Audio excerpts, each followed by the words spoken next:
My name is Noor Rubeena binti Baharudin. Today I would like to present analysis of Canada of international business investment. Canada is the world's second largest country but small in terms of population. Canada punches its weight in economic terms. Canada is one of world's top trading nations and one of its richest.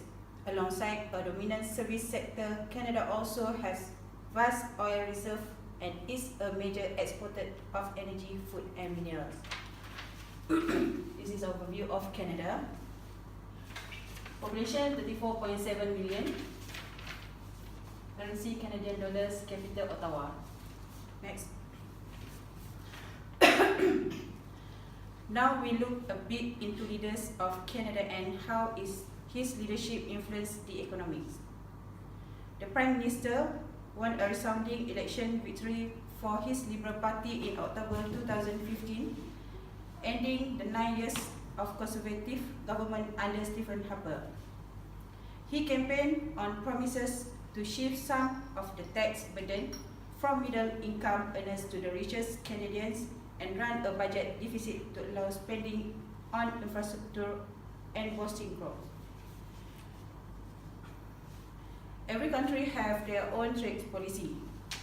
For Canada, the Strategic Policy Sector SPS works closely with other federal departments, particularly Global Affairs of Canada and the Department of Finance to represent innovation, science and economic development Canada's domestic industrial agenda over a range of international entities and negotiations. The goal is to secure or maintain access to export market for Canadian goods and services and to improve the rules that govern international trade.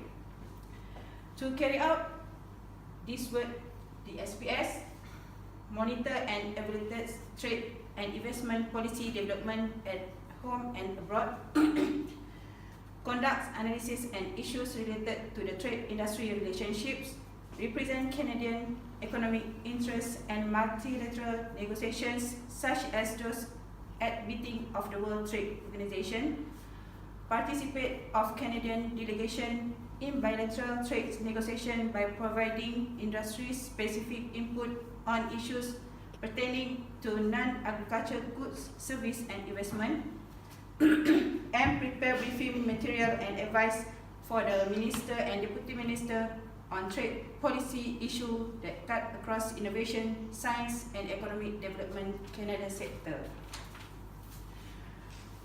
Next, we know international trade in the purchase and sale of goods or service between residents of different countries.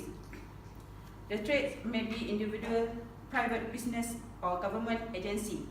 Canada export merchandise and service amount to over 40% of the nation's total production. The merchandise accounting for about 33.5%, while service and investment receipts make up the balance. Agricultural products, including egg, chicken, turkey, milk, and other dairy products, had faced quantitative import restraints, but these were removed as a result of the Uruguay round negotiation and replaced with tariff providing essentially the same level of protection. A process called tariffification. These tariffs are being reduced by 36% and average over a 6-year period that began on 1 January 1995. Canada purchased a range of services abroad. The most important items are travel and tourism, transportation service, and commercial service, such as the charge that foreign parent firms make to their subsidiaries in Canada for management advice and technology, plus arm's length payments for royalties, patent, film rental, and some financial service. Government also make foreign payment for diplomatic, military, and trade purposes.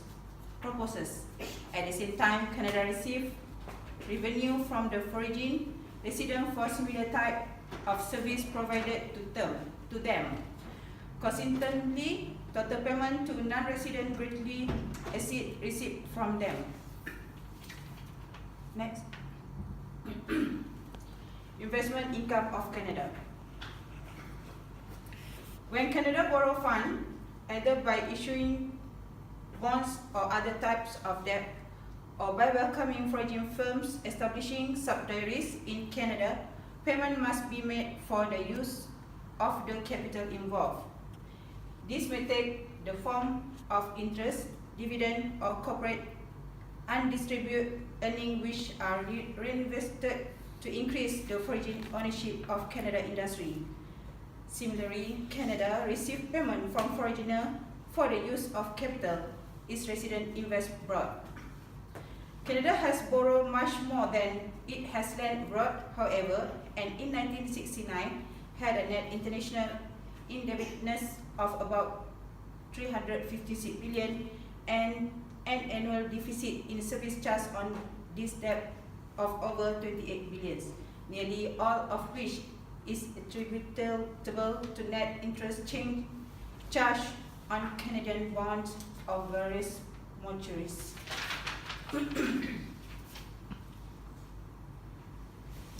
Next.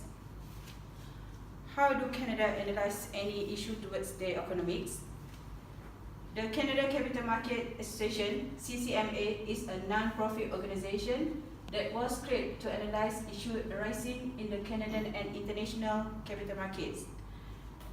The organization is focused on being an active participant in developing and implementing government legislation and regulatory policies related to industry practice in the capital market.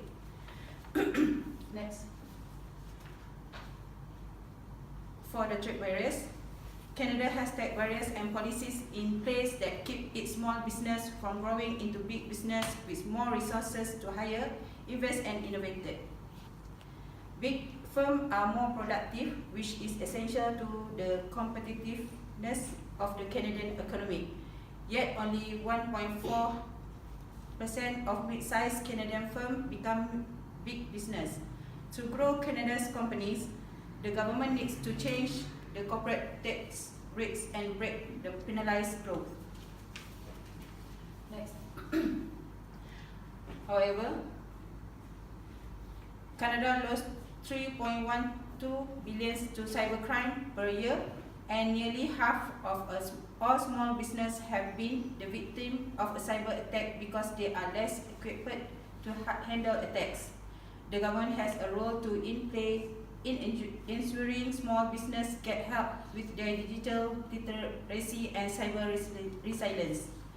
Canada has been aggressive in pursuing new trade agreements over the past few years, but its business continue to face substantial barriers expanding abroad, and Canadian exporters are falling behind in key markets like China. Canada needs to have business scale up internationally. Canada also needs to ratify the Trans-Pacific Partnership and the Comprehensive Economic and Trade Agreement with the European Union, get new deals done with China and India, and cooperate on regulation with its trade partner. Next. Business mentality in Canada. Business culture varies throughout Canada depending on the region. Likewise, business structure are different, so make sure to do your homework on your contact organization and the region before visiting. Detailed preparation prior to meeting will be expected and appreciated. Business communication is quite direct in Canada. There will be no need for you to hire and read into message.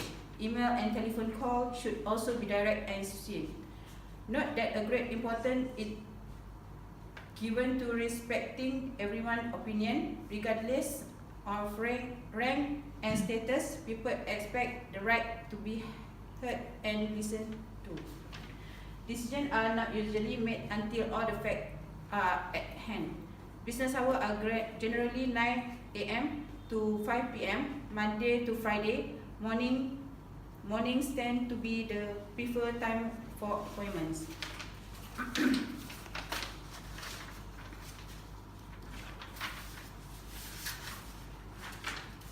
Next. Okay. That's all. Thank you very much.